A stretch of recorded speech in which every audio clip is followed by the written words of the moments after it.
Alright, so like, I got away from Cable Guy once again after getting covered in snow and going through hypothermia and almost dying.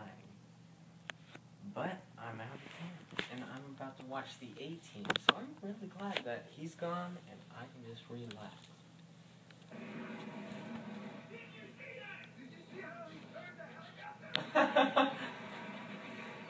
Cable Guy. What? Cable Guy. Cable Guy.